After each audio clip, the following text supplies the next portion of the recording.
like a mysterious ability that we either have or we don't. It is certainly true that some of us seem to be born with an ability to tell stories, but the rest of us shouldn't despair. There are processes to writing stories that we can all learn, and one of them all revolves around a group of C's.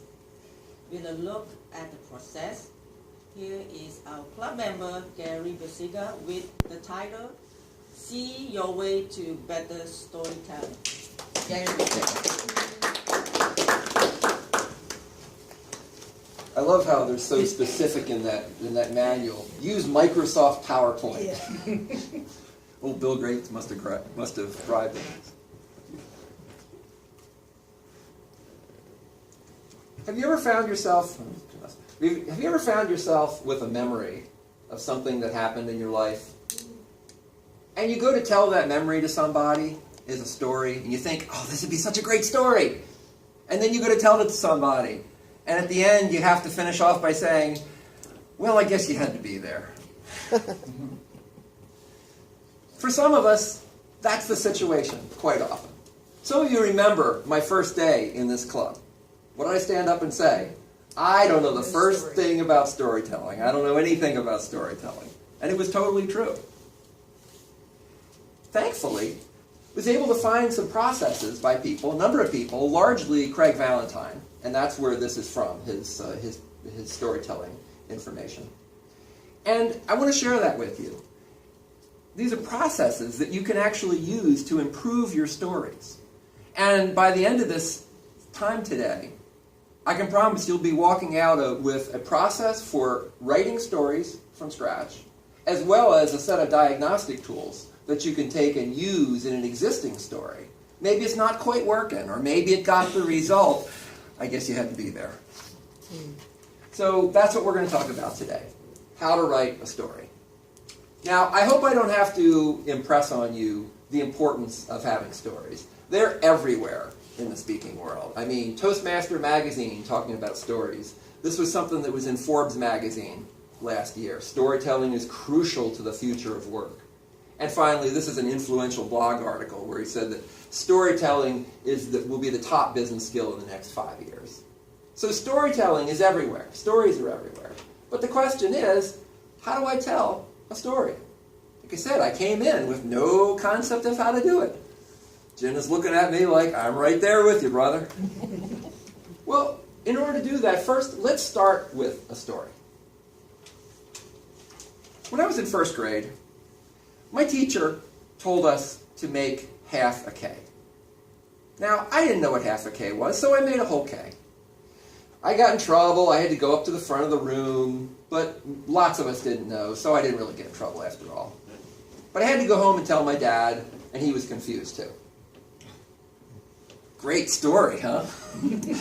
That's a totally you had to be there moment. But the thing is, there's so much more about that. The way I told it was so boring. If you were listening in the first place, like if you have to evaluate me, for example, you sure won't remember that story. And you won't take anything away from it. If there's any lessons to be learned there, which I hope there is, you won't take it away. So what we're going to do is we're going to examine this process for writing stories. And there's a much longer process that I can help you with. I have some references at the end. But we're going to examine sort of a short version of the process, where we talk about the characters, the conflict, the carry-out, the cure, and the change. Fortunately, they all start with C's. And these are all different aspects of stories.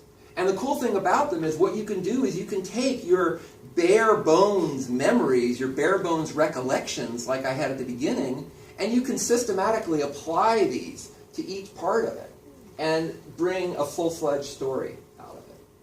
So let's briefly look at each one of them. Characters. That's the first part. Characters, they're the life of the story. Really, that's what makes people connect with your story. I mean, we like to meet people, don't we? We like to walk down the street and maybe meet somebody interesting. Or maybe if you're an introvert, like me, maybe you don't like to actually meet people, like in person and stuff, and have to talk to them and stuff, but you still like to meet them in stories. And so that's what can really grab people into a story and can really connect them with you. If the characters make stories unforgettable. We can think about stories. We think about people and characters that we knew years ago. And I bet you still remember them. Raise your hand if you have ever read the book called The Secret Garden by Frances Hodgson Burnett, I think was her name. Something like that.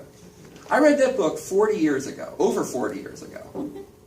And I still remember Colin. Remember Colin? The little boy. I can't remember why exactly, but he was kept in some room in the back someplace, and he couldn't have communication with anybody. I still remember that boy, and I still remember that story because of the character. And if we think about another subject that we've talked about here before, Star Trek. Okay, one of my favorite topics of all to talk about. If we talk about all the captains, Picard, Sisko, and Janeway, and Archer, we get to my favorite captain, Captain Kirk. But the reason why he was my favorite is not because of his way with the ladies. And it wasn't even because of his adventures. It was because Captain Kirk was a fully drawn character. He was bold. He was handsome. He did nothing for me. But he also was self-doubting. He questioned himself. He didn't let anybody else see it, but he questioned himself internally, and we as the audience saw that. That's what, in my opinion, makes Star Trek such a great series, is how well its characters are drawn out. So characters make these stories memorable. And finally, characters, how do we make them memorable? Well, there's a little thing that you can remember, make them seen, known, and heard. Okay, by that I mean seen. Make them seen. Let them see what they look like. You don't have to give a long, flowery description of them. Just a sentence or two is all that you need to put in there. But just something that we can picture them. They need to be known. For the important characters, give some background on them. In my story about Half a K, I talk about my first grade teacher, Sister Thomas Marguerite. And I talk about her background a little bit. I don't spend a lot of time on her. But I let you know that she's tall and lanky, and she likes to smack people on the knuckles with a ruler. Let them be known. And finally, let them be heard. This is what Glenn was talking about. What so often comes back. If a story is not good, maybe what's missing is dialogue. I have a story that I just started working on, about an experience that I had in Nags Head, North Carolina. And there's 3 characters in that story. One of those characters is only in the story for 2 sentences. But even in those 2 sentences, he has a line of dialogue.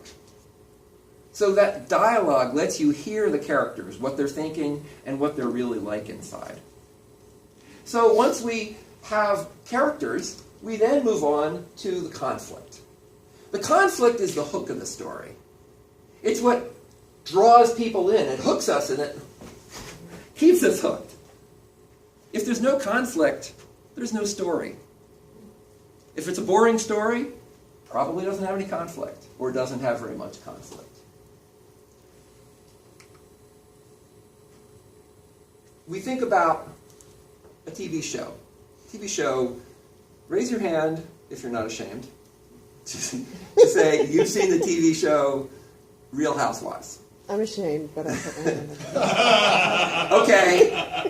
Okay, or if your wife, girlfriend has seen it. Oh, please. Yeah, come on, be honest, Derek. There you go. Be a little honest there. That show, what would it be like without conflict? I asked my wife, why do you watch this show? Why do you watch a show where there's a bunch of women who hate each other? If all they did was sit around a table and talk nicely to each other, we wouldn't watch that show. So it needs to have conflict. And what's more, not only does it need to have conflict, but the best stories actually escalate that conflict. They don't just leave it at one level, they bump it up as it goes along. Think about Rocky, the story of Rocky. Okay, boxer, out on his luck, we all know the story. But if you look at what actually happened, it built. Yeah, he was a boxer, but he didn't box anymore. He went out and broke people's thumbs for a lemon shark. And so there was conflict there. But then he wanted to get back into boxing. So he started to go to the gym and he started to train. But people opposed him. His boss, the loan shark, opposed him. And his best friend opposed him. And the people at the gym opposed him by stealing stuff in his locker. And then Apollo Creed came on the scene. And now it was his girlfriend. And he was having all this conflict that was just raising and raising and raising until you were like, tell me what happened. I want to know the end of the story. That's what conflict does for a story. Oops. Oh, that's what conflict does for the story. Sorry, I was missed. So we've talked about characters, we've talked about conflict.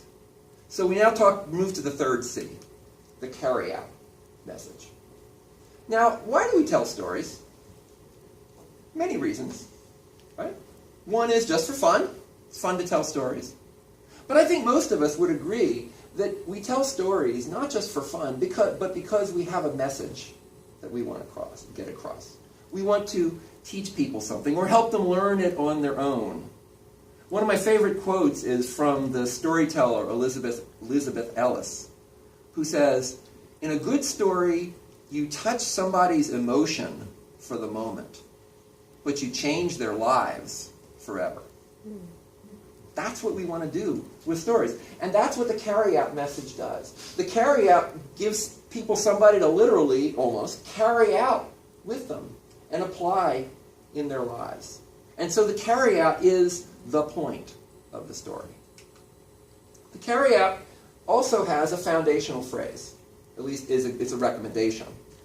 What do I mean by foundational phrase? What I mean is take the point of your story and sum it up in 10 words or less. Something short. If possible, make this memorable. Maybe make it rhythmic. Even make it rhyme. Something that people can walk out of that session with your carry-out message on their lips. Just a couple of examples that I've done in that half a K story that I've told here before. My carry-out message in that is, don't ask for half a K. Okay? It's short, it's rhythmic. You could do it in iambic if you wanted to. Don't ask for half a K. And it sticks in your mind. I had another story that was on self-defense. And the carry-out in that was, your intuition is your ammunition. Really keeps it in people's mind. Your carry-out also helps to shape your story. Because in any story that we tell, there's going to be all kinds of things going on. People that you see, places that you go, things that you do. And a lot of them really don't help advance the point you want to make. And so what I found is it's a great use of the carry-out message to say, does this support my carry-out or not? And if it doesn't, we're going to have to cut it. We can use it in another story, because you're not limited there. But it doesn't belong in this story. So we've talked about characters. We talked about conflict. We talked about carry-out. Let's move on to the fourth C, the cure. This is where the conflict is resolved. Especially if we've been escalating that conflict, people are going to want to know, how did it come out? What happened? They're going to want to know, how did you resolve it? What did you have to do? What did the character have to do? And what did he learn? That's what the cure is. The cure brings the new way, the thing that you're trying to get across to people. And it really shows the carry-out in action. One thing about the cure, find a guru. Find a guru, what does that mean? Well, a lot of stories you hear, there'll be something like, well, let me use an example from my Nag's Head story, which many of you haven't heard yet, but you can get the idea. I was standing at the counter, and I looked at the young girl behind the counter, and suddenly I had this thought, you know, I should say something nice to her. And so I did. Well, who's the guru there? Me. Right? Suddenly I had this flash, like I'm this wonderful, human relations person or something. How much better would it be to do something like, and this is the way it actually is in the story as I'm working on it right now. I saw the girl behind the counter, and suddenly I remembered back to a book I had read years ago by Dale Carnegie, How to Win Friends and Influence People. And I told a short story from that book. Who's the book? Who's the guru? The book. Dale. And Dale Carnegie, ultimately, not me.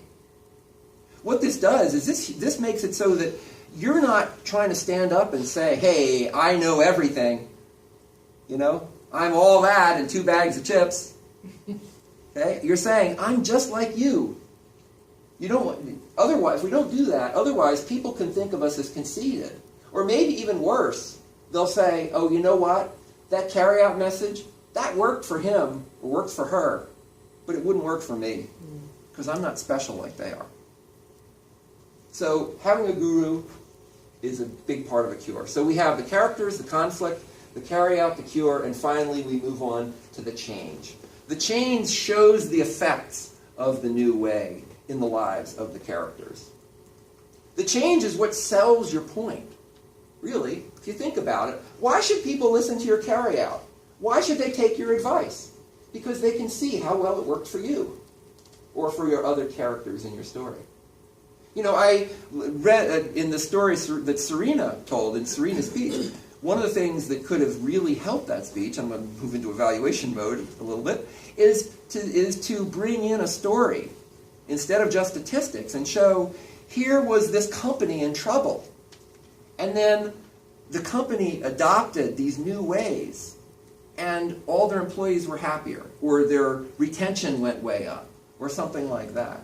The change can really sell the point that you're trying to make. So the change is really important in selling what your point is. And finally, it ties up loose ends. We can leave ends in the story that are not tied up, that are just kind of hanging, and people could walk away saying, I wonder what happened. Craig Valentine has a great story about where he's in a boat in the Florida Everglades, and one of his fellow passengers on the boat offers to take a picture of him with an alligator.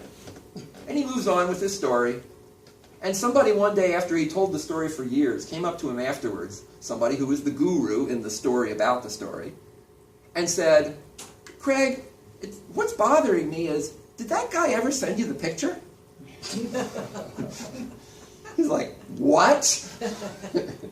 And so now when he tells that story, his change has, yes, the guy actually did send him the picture, and it was a nice picture. That's all you got to do. Finish up the loose ends. So the process: characters, conflict, carry out, cure, and change. There's a lot more information available out there. You can see on craigvalentine.com is where I get a lot of my information from. This tiny URL is it's on YouTube. It's an example of where I tell the same story that I told at the beginning in really short, boring form, but where I actually tell it as a real story with all these C's filled in. And finally, I'm working on an online Udemy course on storytelling right now. So I know we're on red, but do I have a few more minutes, or what's the? This is how many minutes? We call for 20 minutes. We haven't gotten 20 minutes yet. So I have 2 minutes. Oh, okay. Well, then maybe we shouldn't have any questions right now. I'll tell you what, one or two questions if somebody has them. No? All right.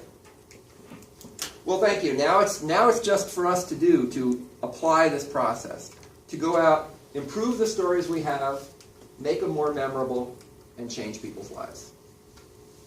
Thank you, Gary.